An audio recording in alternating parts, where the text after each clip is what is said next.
ఓం శ్రీ సాయిరామ్. అనేటువంటి కొన్ని విషయాలు తెలుసుకుందాం. సాయిరామ్.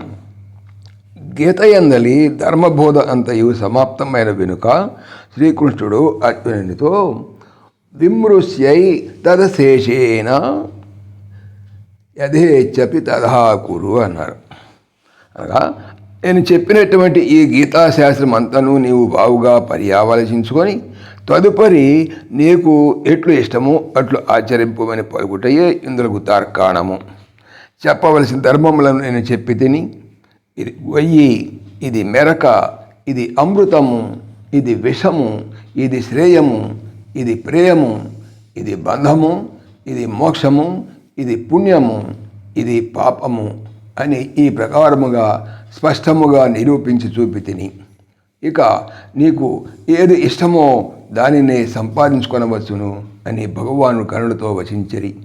మహానుభావులు ఇతరులకు ధర్మమును బోధింతురే కానీ కర్తృత్వమును ఎన్నడూ కూడా వహింపరు. తెలివిగలిగిన శిష్యులు గురువు యొక్క ఇంగితమును గ్రహించిన వారై వారు బోధించు ధర్మమును మనసారా స్వీకరింతురే కానీ త్యజింపరు. అర్జునుడు అట్లాగే చేశాడు. ఫలితముగా అతని అజ్ఞానము త్రుటిలో మాయమైపోయినది. జై సాయిరామ్. ఓం దేవకీ నందనాయ విద్మహే వాసుదేవాయ ధీమహి తన్నః కృష్ణ ప్రచోదయాత్. ఓం సర్వం శ్రీకృష్ణార్పణమస్తు. జై శ్రీకృష్ణ. జై జై శ్రీకృష్ణ.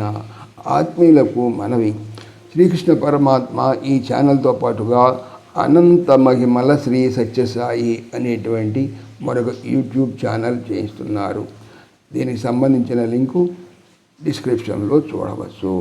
జై శ్రీకృష్ణ. జై జై శ్రీకృష్ణ.